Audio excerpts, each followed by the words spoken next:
లేదు. మీరు ఒక్కసారి చూడండి. మీరు ఈ రోజుల్లో డాక్టర్ వసంత్ గారు ఇప్పుడు మీరేం చెప్తారంటే ఆల్రెడీ వ్యాక్సిన్ తీసేసుకున్నారు, అయిపోయింది ఆ ఫేజ్. ఇప్పుడున్న తీసుకున్న పేషెంట్స్ లో మీరు ఏమైనా నెగటివ్స్ అబ్జర్వ్ చేశారా? మీ అనాలిసిస్ ఏంటి? మేడం ఒకటి మేడం, దీంట్లో ఐసీఎంఆర్ చెప్పింది ఏదైతే ఉందో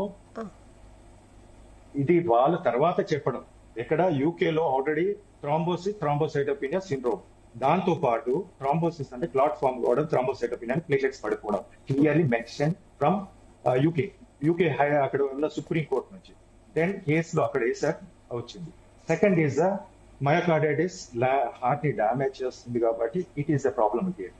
ఇక్కడ ఏంటంటే ముఖర్జీ గారు ప్రతిసారి నాకు ఎవిడెన్స్ కావాలి, నాకు ఇది ఎవిడెన్స్ చాలా కూడా పెడతాను సార్. ప్రపంచంలో కోవిడ్ కి 4 రోజుల్లో చెప్పిన వ్యక్తిని మాట్లాడుతున్నా. డెంగూకి ప్లేట్లెట్స్ నెక్స్ట్ డే ప్లేట్లెట్స్ పెరుగుతాయని చెప్పేసి నేను ప్రూవ్ చేశాను. ఇంకొకటి మీరు పబ్లికేషన్ సార్, మీరు వెయిట్ సార్, మంచి కాదు. నేను 4 సంవత్సరాల నుంచి కష్టపడుతున్నాను. ఒక్క నిమిషం సార్, వెయిట్ సార్. 4 సంవత్సరాల నుంచి నేను ఐసీఎంఆర్ మాట ఇవన్నీ కాదు సార్, ప్రూవ్ చేసి చూపించండి. అది దట్ ఈస్ వాట్. నేను దానికోసం మీకు మీలా కార్డియాలజిస్ట్ ప్లీజ్ ఇక్కడ మీరు ఒక మాట అన్నారు, ఐసీఎంఆర్ నమ్మరన్నారు. మీరు ఐసీఎంఆర్ నమ్మనన్నారు. ఐసీఎంఆర్ పెట్టారు సార్. ఐసీఎంఆర్ ఇప్పుడు నేను నమ్మను. ఐసీఎంఆర్ పెట్టినారు. ఐసీఎంఆర్ ఈ రోజు ఎందుకు చేయదు? కోవిడ్ పెట్టినారు. ఒక్క నిమిషం ఆగండి సార్ ప్లీజ్. మీరు రాజకీయ నాయకులకు మాట్లాడకండి. డాక్టర్ గా నేను మాట్లాడుతూ మీ పెద్దలు పేరు ఒక్క నిమిషం. నేను 100 ఎవిడెన్స్ పెడతాను. ఒక్కటి చెప్పండి సార్.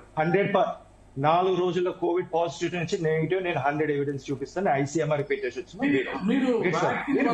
మీరు ఒక్క నిమిషం ఆగండి.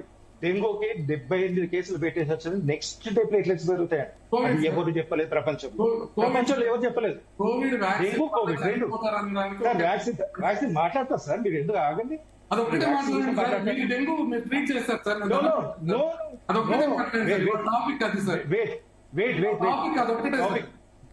లింక్ ఉంది. ఒక్క నిమిషం, దానికి కూడా లింక్ ఉంది. ఒక్క నిమిషం ఆగండి. దానికి కూడా నీకు దండం పెడతాను. డాక్టర్ ఒక్క నిమిషం ప్లీజ్. ఒక్కరు మాట్లాడుతున్నారు వినండి. ఇది చాలా ఇంపార్టెంట్ టాపిక్. యాక్చువల్లీ అందరికి చాలా యూస్ఫుల్ ఈ డిబేట్. ఒక్క నిమిషం ముఖర్జీ గారు. సార్ మీరు కార్డియాలజిస్ట్, డెఫినెట్ గా మీకు చాలా ఎక్కువ అవగాహన ఉంటుంది, నో డౌట్. బట్ వసంత్ గారు కూడా కొన్ని ఉన్నాయి. ఒక్కసారి ఆయన వర్షన్ వినండి, తర్వాత మీరు చెప్పండి. ఓకే మేడం, ఇందాక చెప్పాను కోవిడ్ కి 100%, డెంగూ 100%, చికెన్ గున్యా కూడా.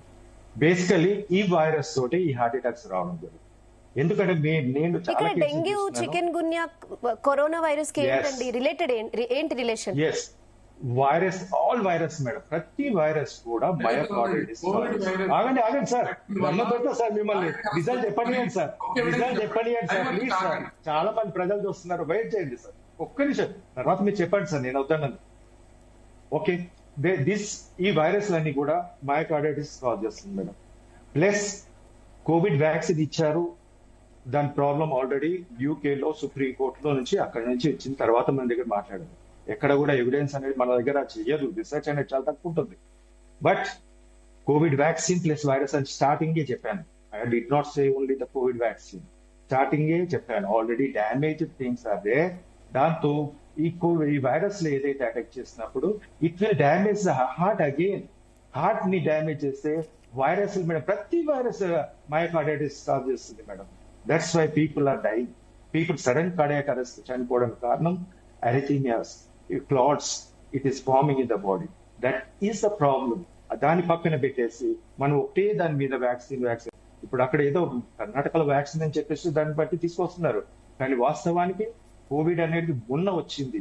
ఒక 30 రోజుల నుంచి విజృంభిస్తుంది. టెస్ట్ చేయట్లేదు. తెలంగాణలో 10 కేసులు కన్నా ఎక్కువ మించలేదు. మిగతా రాష్ట్రాలలో 100 పైన కేసులు వచ్చాయి. దాని కారణం ఇప్పుడు కూడా టెస్ట్ చేయట్లేదు. టెస్ట్ చేస్తే ఎటువంటి సమస్య రాదు, ట్రీట్మెంట్ ఇస్తే మంచి బ్రతుకుతారు madam. Thank you. Okay, yes sir చెప్పండి ముఖర్జీ గారు. డాక్టర్ ముఖర్జీ గారు. అవునమ్మా చెప్పండి, ప్రశ్న ఏంటో చెప్తే చెప్తారు. ఇప్పుడు డాక్టర్ వసంత్ గారు అయితే క్లియర్ గా ఇది వ్యాక్సినేషన్ వల్లే అంటున్నారు. ఆఫ్టర్ కరోనానే ఈ డెత్స్ ఎక్కువ ఉన్నాయని ఆయన చెప్తున్నారు. సో మీరు ఒక కార్డియాలజిస్ట్ గా మీరేం చెప్తారు?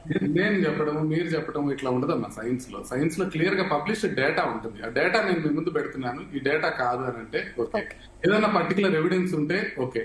ఇప్పుడు హోసూర్లో కానీ ఎక్కడైనా కార్డియక్ అరెస్ట్ వచ్చి చనిపోవడం అనేది జరుగుతూ ఉంటుంది. హైదరాబాద్ లో రోజు ఎక్కువ మంది చనిపోతున్నారు, నెలల్లో చాలా ఎక్కువ మంది చనిపోతుంటారు. కాకపోతే దానికి కోవిడ్ వ్యాక్సిన్ కి లింక్ ఉంది, రిలేషన్ ఉంది అని చెప్పడానికి ఒక పర్టికులర్ ఎవిడెన్స్ ఉంటే బాగుంటుంది. అంటే వసంత్ గారు నేను గౌరవిస్తాను, ఆయన ఏది చెప్పదలుచుకున్నారో చెప్పొచ్చు, భావ ప్రకటన స్వేచ్ఛ అందరికీ ఉంటుంది. ఆయన ఏంటంటే స్టార్టింగ్ లోనే ముఖర్జీ గారు తప్పు చెప్పారు అనేటప్పటికి నాకు బాధ అనిపించి కొంచెం గట్టిగా అడగాలి. పబ్లిక్ గా మీకు అపాలజీ చెప్తున్నాను వసంత్ గారు, మిమ్మల్ని చేయడం అనేది నా ఉద్దేశం కానే కాదు. కాకపోతే మనం ప్రజలకి కొద్దిగా వాస్తవాలు చెప్పాల్సిన అవసరం ఉంది. మీరు చెప్పే దాంట్లో ఒక నిజం ఏంటుందంటే వ్యాక్సిన్ కంపెనీస్ ని కానివ్వండి, వ్యాక్సిన్స్ ని కానివ్వండి ఇంకా గట్టిగా స్టడీ చేయాల్సిన అవసరం ఉంది. దాని గురించి మనం ప్రభుత్వం మీద కానీ, ఐసీఎంఆర్ మీద కానీ, డాక్టర్లతో పాటు అందరూ ఒత్తిడి తీసుకోవాల్సిన అవసరం ఉంది. ఇంకా ఎక్కువ పరిశోధన చేయాలి.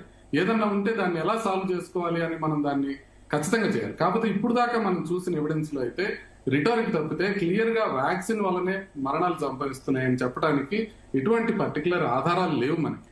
కాబట్టి ఇప్పుడు వీళ్ళు ఐసీఎంఆర్ కానీ ఎయిమ్స్ వాళ్ళు చేసిన స్టడీలో ఏంటంటే వాళ్ళు వ్యాక్సిన్ వల్ల ఖచ్చితంగా కాదు అని చెప్తున్నప్పటికీ నేను అడుగుతుంది ఏంటంటే ఇంకొద్దిగా బెటర్ పరిశోధన చేస్తే బాగుంటుంది. ఎందుకంటే ఇప్పుడు వాళ్ళు చేసిన పరిశోధన ఏంటంటే చనిపోయిన వాళ్ళని చనిపోని వాళ్ళని కంపేర్ చేసి ఎవరిలో ఎక్కువ వ్యాక్సిన్ తీసుకున్నారనేది కంపేర్ చేస్తున్నారు. కానీ నేను అడుగుతుంది ఏంటంటే వ్యాక్సిన్ తీసుకున్న వాళ్ళని, వ్యాక్సిన్ తీసుకోని వాళ్ళని, వీళ్ళని కంపేర్ చేస్తే ఎవరిలో ఎక్కువ మంది చనిపోయారని చూస్తే ఇంకా తేటతెల్లం అయ్యే అవకాశం ఉంటుంది. అంటే రీసెర్చ్ మెథడాలజీలో మనం కొంచెం కరెక్ట్ గా చేయాల్సిన అవసరం ఉంది. కానీ ఇప్పుడు దాకా అయితే వ్యాక్సిన్ తీసుకున్న కోట్లాది మంది ప్రజలకి నేను చెప్పేది ఏంటంటే ప్యానిక్ కి గురి కాకండి, చేయాల్సిన పనుల్ని విస్మరించకండి. చేయాల్సిన పనులు ఉన్నాయి.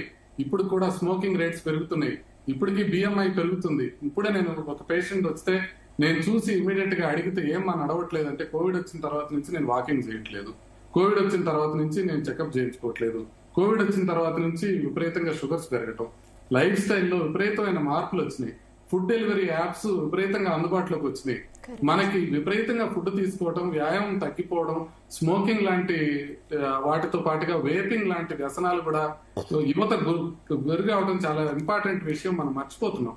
సడన్ గా చనిపోయిన వాళ్ళల్లో ఎంతమంది మనం స్మోకర్స్ అనే విషయాన్ని మనం బయటికి చెప్పలేకపోతున్నాం. ఇప్పుడు ప్రముఖులు చచ్చిపోయినప్పుడు నేను మాట్లాడుతున్నాను చాలా సార్లు, కానీ క్లియర్ గా వీళ్ళు స్మోకర్స్ అని చెప్తే వాళ్ళని ఏదో మనం తోలనాడినట్టు ఉంటుంది అనేది అది చెప్పట్లేదు. చనిపోయిన వాళ్ళ గురించి మనం తప్పుగా మాట్లాడకూడదు అని. But at the same time ప్రభుత్వం ఆ గణాంకాలను తీయాల్సిన అవసరం ఉంది. ఏదన్నా మరణించిన పేషెంట్ కనుక సడన్ గా ఒక యంగ్ పీపుల్ ఎవరైనా మరణిస్తే ఇమీడియట్ గా పోస్ట్ మార్టం చేసి ఇందువల్ల వస్తుంది ఈ ప్రాబ్లం, ఒకవేళ వ్యాక్సిన్ వల్ల అయితే ఇది వ్యాక్సిన్ వల్ల వచ్చింది, ఇలా చెప్తున్నాం మేము వ్యాక్సిన్ వల్ల అని, ఇలా చెప్తున్నాం వ్యాక్సిన్ వల్ల కాదు అనేది క్లియర్ గా ప్రభుత్వం చెప్తే బాగుంటుంది. దానికోసమని ఒక ఏజ్ లిమిట్, ఇప్పుడు ఏంటంటే మెడికో లీగల్ గా ఎవరైనా చనిపోతే కంపల్సరీ పోస్ట్ మార్టం చేయాలి అనేది ఒక రూల్ ఉంటుంది.